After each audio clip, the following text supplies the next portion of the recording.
आज हम advance Excel के अंदर सीखेंगे जीएसटी इनवॉइस कैसे तैयार किया जाता है, टैक्स इनवॉइस कैसे बनाते हैं। अगर हम एक कंपनी में काम करते हैं और वहाँ पर कोई भी सामान परचेज किया जाता है या वहाँ से सेल्स किया जाता है, उसमें जो जीएसटी इनवॉइस बनाए जाते हैं वो इस तरीके से बनाए जाते हैं।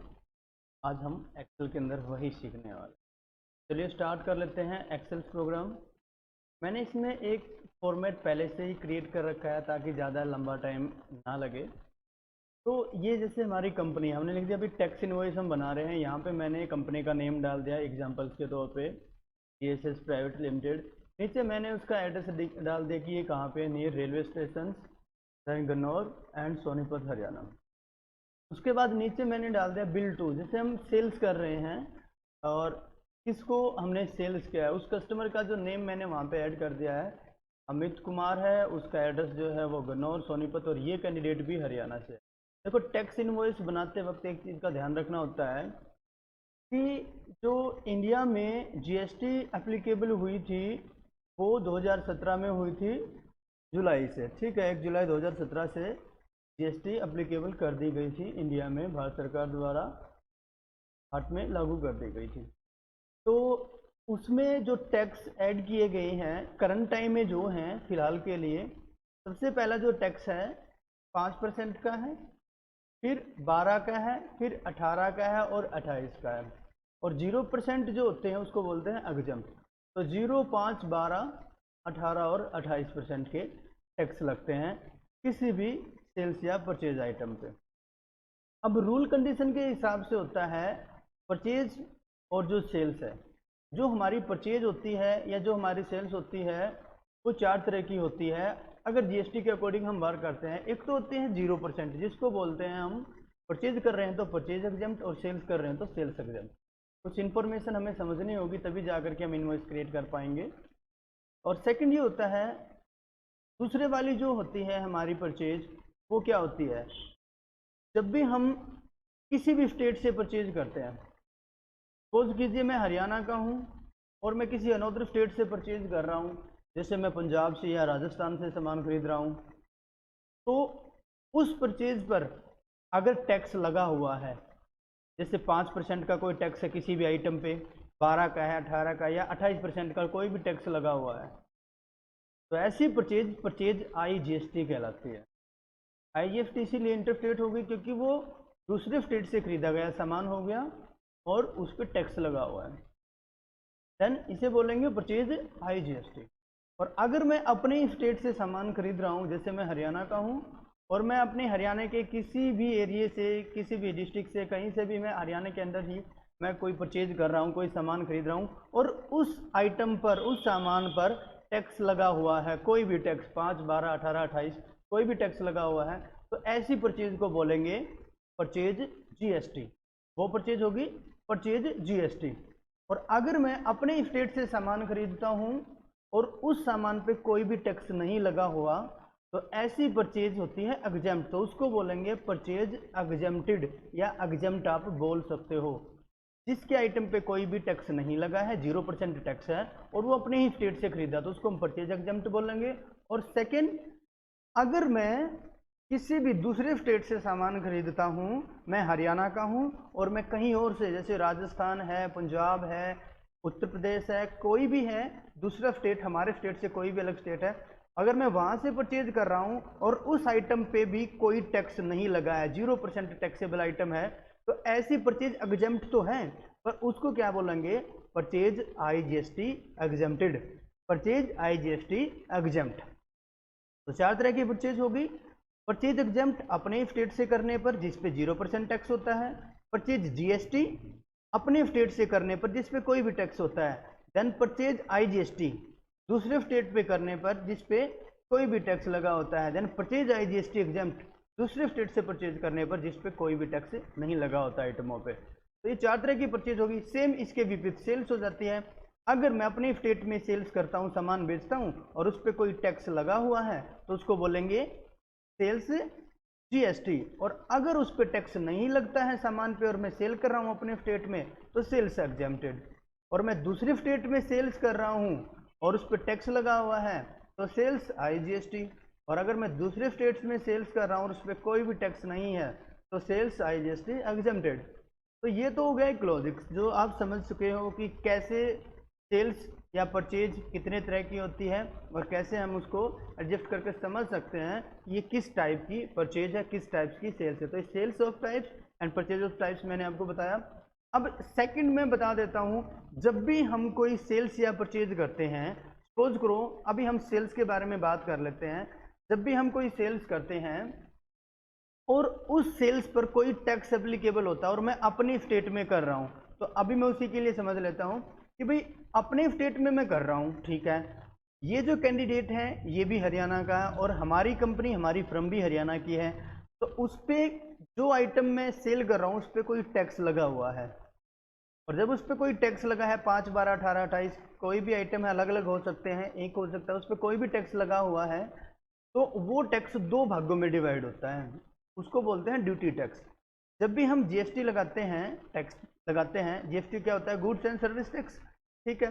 जब भी हम जीएसटी लगाते हैं इनवॉइस में, बिल में, तो उसको अगर वो स्टेट टू स्टेट सेल्स है तो उसको 2 भागों में डिवाइड करना होता है अपनी जीएसटी के टैक्स को। कैसे? अगर वो टैक्स 12% का है तो उसको एसजीएसटी में 6% डालना होगा और सीजीएसटी में 6% ऐड करना होगा। और अगर मैं सेल्स कर रहा हूँ दूसरे स्टेट में और उस पर टैक्स है 12%, तो उसका एक ही ड्यूटी टैक्स होगा जिसको बोलते हैं आईजीएसटी। चलो समझ लेते हैं, अच्छे से समझ में आ जाएगा। तो ये तो कंफर्म हो गया है कि हमारा स्टेट हरियाणा और सामने वाली पार्टी जिसको मैं सेल कर रहा हूँ उसका भी स्टेट है हरियाणा। तो अभी मैं एक फॉर्मेट तैयार कर रखा मैंने, serial number, items, rate, GST जो आइटम पे लगेगी, जीएसटी रेट जो हम निकालेंगे आइटम पे, एसजीएसटी कितनी है, सीजीएसटी का क्या रेट होगा वो, और item rate with in GST amount हो जाएगा, कितनी क्वांटिटी में सामान खरीदा है और टोटल अमाउंट क्या होगा। तो एक बेसिक सा फॉर्मेट मैंने बनाया है और बहुत ही अच्छे से समझ में आएगा आपको, ठीक है। तो सीरियल नंबर मैंने जैसे 1 आइटम, 2, 3 और 4 आइटम खरीदे हैं मैंने। पहले आइटम का जो नेम है मैंने डाल दिया लैपटॉप, ठीक है। सेकंड है प्रिंटर्स, नेक्स्ट आइटम है hard disk, then is CPU. Okay, ये मैंने आइटम खरीदे। अब इसका जो अमाउंट है एक लैपटॉप का जो रेट है वो मार्केट में एग्जांपल के लिए 35,000 रुपीज़ है, ठीक है। प्रिंटर का जो रेट है वो 12,000 रुपीज़ है एक पीस का। हार्ड डिस्क का जो रेट है वो 1,500 रुपीज़ हम लगा लेते हैं और सीपीयू का 8,000 लगा लेते हैं, ठीक है। अब लगा लेते हैं जीएसटी। अब देखिए गवर्नमेंट्स ने जीएसटी एप्लीकेबल कर रखी है फिक्स करके, क्योंकि हर एक आइटम का एक एचएसएन नंबर होता है। एचएसएन मैंने इसमें नहीं डाला है, काफ़ी लंबी जो है टेबल फॉर्मेट हो जाता। तो हर एक आइटम का एक एचएसएन नंबर होता है कि ये सारे इस एचएसएन के अंदर आते हैं, ठीक है। और उन पे एक टैक्स एप्लीकेबल कर दिया जाता है कि इस आइटम पे ये टैक्स रहेगा, चाहे वो आप इस स्टेट में सेल करते हो या दूसरे स्टेट में, उस आइटम पे ये टैक्स एप्लीकेबल रहेगा। मैं एग्जांपल दे देता हूँ, जैसे मैंने डाल दिया अभी इस पे 12% है, ये एग्जांपल है, ठीक है। तो ये 12% टैक्स इस पे एप्लीकेबल होता है। ओके, प्रिंटर पे जैसे एग्जांपल के लिए गवर्नमेंट ने लगा दिया भाई 18%। ओके, तो जो भी है, हालांकि एक होगा जो भी है, इसका एग्जाम्पल बता रहा हूँ मैं, कोई भी टैक्स हो सकता है। हार्ड डिस्क एचडीडी पे सपोज कर लीजिए 5% टैक्स होगा, मैं सारे टैक्स लिख देता हूँ। और जो है सीपीयू पे 28% जो है टैक्स एप्लीकेबल हो गया।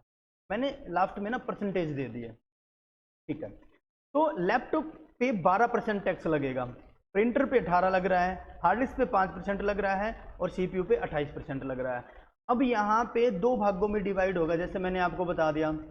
हमारी कंपनी का जो स्टेट है हरियाणा और सामने वाली कंपनी का भी हरियाणा है, जो कस्टमर है, जो कंज्यूमर है, उसका भी क्या है, हरियाणा ही है। तो इस पे जो मैं टैक्स लगाऊंगा वो 12% तो रहेगा, पर वो 2 भागों में जाएगा। रूल्स के according state to state sales है या परचेज है, तो उसमें क्या होता है, जो टैक्स है वो 2 भागों में डिवाइड हो जाता है। उसमें टैक्स इसको बोलते हैं ड्यूटी टैक्स, एसजीएसटी और सीजीएसटी। एसजीएसटी मतलब state goods and service tax and CGST central goods and service tax. Okay, तो मैं यहाँ पे आ जाता हूँ। तो यहाँ पे 12 का क्या होगा, 6%। तो कैसे निकालेंगे, इक्वल का साइन देना है और उसके बाद आपने क्या करना है, 35,000 रेट पे क्लिक कर लेना है और आपने मल्टीप्लाई का साइन देना है स्टार का कीबोर्ड में से, और कितनी वैल्यू है, 6% निकालना है ना, तो 6, और यहाँ पे मैं परसेंटेज का साइन दूंगा आपको, प्रतिशत का साइन जरूर दे देना है आपने, एंटर प्रेस कर लेना वरना डिवाइड 100 होगा। एंटर कर दिया, ये देखिए ये निकल करके आ गया हमारा। तो 35,000 पे जो 6% का टैक्स निकला है वो ये वाला होगा आपका। ऐसे ही इसमें निकालना है आपने, ऐसे ही आपने इसमें निकाल लेना है, इक्वल टू फिर से वही करना होगा 35,000 then is multiply and of is 6 then of is percentage then enter press, equal equal होगा क्योंकि सेम है 6%। अब सबका आप ऐसे नहीं कर सकते, आप कहोगे कि क्यों नहीं कर सकते भाई, क्यों, क्योंकि हमने निकाला है मैनुअली। अगर मैं सीधे क्लिक करता ना 12% निकालता तो equal to this value and multiplies 12, percentage automatic है तो 12% एक ही जगह निकाल देता। अब सबके हमने अलग अलग निकालने होंगे, क्यों, क्योंकि सब में आधा आधा डिवाइड करना होगा। Equal to this value then is multiply 18 का SGST CGST निकालना तो 18 का क्या होगा 9, आधा आधा डिवाइड होगा 9 एंड परसेंटेज, तो यहाँ पे एंटर प्रेस, ये निकल के आ गया। सेम ऐसे ही इक्वल करेंगे this value and is multiply कितना 9 परसेंटेज प्रतिशत देन एंटर प्रेस। ऐसे ही next equal to this value and multiply 5 का कितना होगा 2.5 ना, तो 2.5 percentage then is enter press and then next click this equal to this value and is multiply 2.5 percentage then is enter press. ऐसे ही next वाले का करेंगे equal to this value then is multiply 28 है तो कितना होगा 28 तो सीधा नहीं निकालना ना, 14 देन परसेंटेज ये डालने हैं आपने यानी इज एंटर प्रेस, और ऐसे ही इसमें equal to this value is multiply is 14 and is percentage then enter press. तो ऐसे SGST और CGST जो है वो अलग अलग निकल के आगे रूल्स के अकॉर्डिंग। अगर एक ही करना होता तो सीधा आप कर लेते, एक करोगे टैक्स तो उतना ही होता है, पर रूल ऑफ कंडीशन है 2 भागों में डिवाइड करना होगा। स्टेट टू स्टेट सेल्स में हमने 2 भागों में बांटना होता है, ड्यूटी टैक्स बोलते हैं हम इनको, ठीक है तो ये GST ही, पर इसको 2 भागों में डिवाइड करके ही हम रिटर्न्स करते हैं, फाइल रिटर्न करते हैं इनकम टैक्स डिपार्टमेंट के पास में GST पोर्टल पे जा करके। ओके, तो अब यहाँ पे हम कर लेते हैं item rate with in GST। अब ये तो पता लग गया भाई क्या आइटम्स का जो रेट था वो 35,000 था जिस पे 12% टैक्स लगा है, तो 12% टैक्स इन दोनों को प्लस कर लेंगे हम, रूल से हमने बदला, दो जगह हमने डिवाइड कर देना है उनको। तो इक्वल करना है, क्या करना है, equal to this value plus का साइन देना है, फिर ये वैल्यू, फिर प्लस का साइन देना है और ये वैल्यू, एंटर प्रेस। तो ऐसे में इसकी निकल के आ गई, ऐसे में सबकी निकल के आ जाएगी अब, क्योंकि वो सबको इसके सामने से क्या कर लेगा, उसको जोड़ देगा, ठीक है। तो यहाँ से आप उसको ऐड कर लें। अब यहाँ पे मैं इसका थोड़ा सा साइज एडजस्ट, यहाँ पे जाकर के क्वांटिटी हो गए। अब कितने पीस खरीदे, मेरे को 5 लैपटॉप मैंने खरीद लिए हैं, 6 यहाँ पे ये आइटम हो गए, 4 हार्ड डिस्क हो गई है, 2 CPU हो गए हैं, ये अपनी क्वांटिटी हो गई। अब जो आइटम लैपटॉप है उसका जो रेट है विद इन टैक्स, क्योंकि टैक्स इंक्लूड हो गया ना अब इसमें, तो 39,200 रुपीज़ हो गया है एक पीस का, पर पीस हो गया है। देन 5 काउंट, तो क्या लगेगा यहाँ पे, प्रोडक्ट का फॉर्मूला, प्रोडक्ट तो मल्टीप्लाई नहीं करना पड़ेगा, एक का रेट इतना है तो 5 का कितना होगा तो मल्टीप्लाई होगा, equal to PRODUCT product then is bracket start, और उसके बाद इस वैल्यू को यहाँ तक सिलेक्ट करना है, ब्रैकेट क्लोज करना है, एंटर प्रेस कर देना है। ये देखिए यहाँ पे आ गया अमाउंट। अब ऐसे ही प्लस का साइन बनाए और नीचे की तरफ आपने एडजस्ट कर लेना है, मैं साइज थोड़ा कम कर लूँ, ओके, ये देखिएगा टोटल आ गया है। अब नीचे आकर के तो ये टोटल कितने के हो गए हैं, यहाँ पे जो हमारे लैपटॉप है वो 1,96,000 रुपये के टोटल हो गए हैं 5 पीस, ऐसे ही ये। और अब टोटल बिल काउंट करना है, तो मैं यहाँ पे डाल देता हूँ टोटल वैल्यू जो है हमारी, या मैं यहाँ पे लिख लूँ जो है टोटल, और टोटल कितना होगा, equal to sum bracket start, ऊपर से नीचे तक सबको सिलेक्ट कर लेना है, ब्रैकेट को क्लोज करना है, एंटर प्रेस कर देना है। तो यहाँ पे आ गया है इतना अमाउंट, तो ये टोटल अमाउंट जो हमारा बन गया है, ठीक है। अब सपोज कीजिए ये तो हो गया बिल कंप्लीट। अब सपोज कीजिए सामने वाला कस्टमर कहता है कि मुझे डिस्काउंट दे दीजिए। अब हमने कोई ऐसी स्कीम डाल रखी है, हम कस्टमर को डिस्काउंट भी प्रोवाइड कराएंगे, होगा तो हमारा इनडायरेक्ट एक्सपेंसेस खर्चा, पर हम चलो देते हैं। तो डिस्काउंट कैसे अलाउ करना है आपने, तो उसके लिए मैं डिस्काउंट ऐड कर देता हूँ। डिस्काउंट जो हमने डाला, मैं कह देता हूँ डिस्काउंट हमने दे दिया इसको 3% डिस्काउंट हमने इसमें ऐड कर दिया, तो इसको फिर से थोड़ा बढ़ाना पड़ेगा। ओके, ऐसे मैंने कर दिया। तो डिस्काउंट अलाउ आप लिख सकते हो, गिवन आप लिख सकते हो, उसमें इक्वल किया मैंने, और इस वैल्यू पे क्लिक करना है और मल्टीप्लाई करना है 3 प्रतिशत, एंटर प्रेस।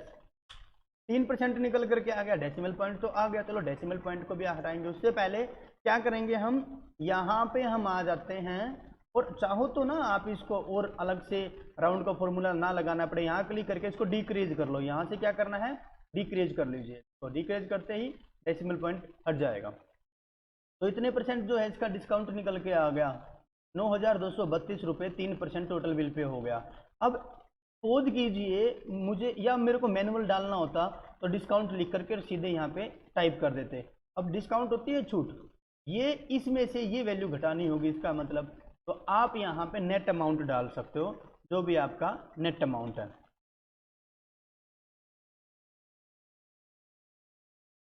नेट अमाउंट क्या आएगा, equal to this value, total value, then minus is discount value, enter press.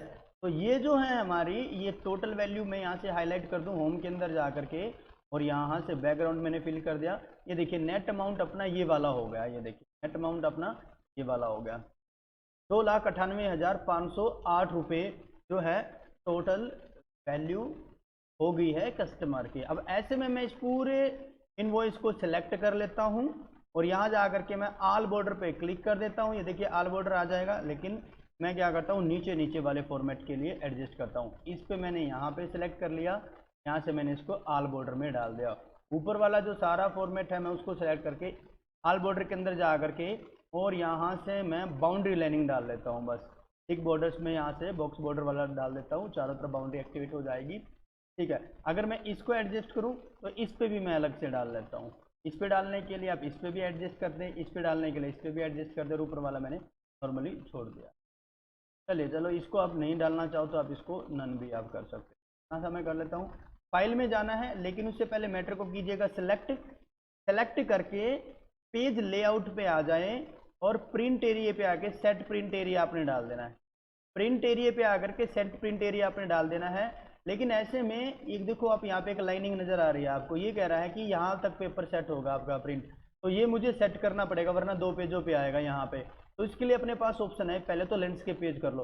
Landscape page करते होता क्या है, पेज की चौड़ाई बढ़ेगी और अपना मैटर चौड़ाई में तो वहाँ तक एडजस्ट हो जाएगा, वरना आप यहाँ से स्केल करके माइनस करके भी कर सकते हो। ये आगे आगे हम सीखेंगे ना, जब तब करेंगे। तो फिलहाल क्या किया, इनवॉइस बनाया, टैक्स इनवॉइस बनाया, मैटर को सिलेक्ट किया, सेट प्रिंट एरिया कर लिया, पेपर भी एडजस्ट कर लो आप, A4 पेपर कर लिया हमने जिस पे हम प्रिंट निकाल लेंगे, और लैंडस्केप कर लो आप उसको, ताकि चौड़ाई में प्रिंट एडजस्ट हो जाए। फाइल में जाइएगा, प्रिंट पे क्लिक कीजिएगा, ये देखिएगा ये आपका प्रिंट एक्टिवेट हो गया है। तो यहाँ से एक टैक्स इनवॉइस आपने बनाना सीख लिया। तो ये फॉर्मेट आप अच्छे से नोट्स कर लेना कि कैसे हम एक टैक्स इनवॉइस बना सकते हो। और हाँ, अगर आप ये कहते हो कि यहाँ पे मेरी कंपनी हरियाणा की है और सामने वाला कस्टमर जो है वो पंजाब का है, दूसरे स्टेट का है, तो यहाँ पे SGST लगेगा, CGST नहीं। यहाँ पे एक ही कॉलम बनाना है आपने, उस पर लिखना है IGST। और IGST में आपने क्या करना है, यहाँ पे CGST SGST नहीं लगाना, एक ही कॉलम बनाना IGST। और IGST में क्या करना है, equal to 35,000 and multiply is 12% enterprise. बस 12% एक ही जगह निकाल देना, 6 से डिवाइड करना होता है रूल ऑफ कंडीशन के हिसाब से। SGST और CGST में स्टेट टू स्टेट परचेज या स्टेट टू स्टेट सेल्स के अकॉर्डिंग, ठीक है। और अदर स्टेट में क्या करना है, IGST इंटीग्रेटेड टैक्स लगेगा। IGST integrated goods and service tax जो हमारा होता है इंटर स्टेट में, तो वो एक ही लगता है, वो भी ड्यूटी टैक्स होता है। जब हम किसी इनवॉइस को बनाते हैं तो इन चीज़ों का हमने ध्यान रखना होगा, ठीक है। अकाउंटिंग सॉफ्टवेयर टैली करते हैं हम, VG करते हैं, और जो हम डाटा एक्सेल, एडवांस एक्सेल जो कर रहे हैं उसमें भी इनवॉइस हम अच्छे से बना सकते हैं। तो ये फॉर्मेट आपने देख लेना, इसको नोट्स कर ले अच्छे से। आप अपनी तरफ से अलग भी फॉर्मेट तैयार कर सकते हो, ज़रूरी नहीं है आप कोई और पैटर्न पे तैयार कर सकते हो। इसके बीच में HSN नंबर आप दे सकते हो, ठीक है। तो ये आज हमने सीखा है किस तरीके से एक्सेल के अंदर एक टैक्स इनवॉइस जनरेट कर सकते हैं। ओके, तो आज ये हमारा क्लियर हो गया है यहाँ तक का। तो मिलते हैं एक नेक्स्ट क्लास में, तब तक के लिए take care and good bye.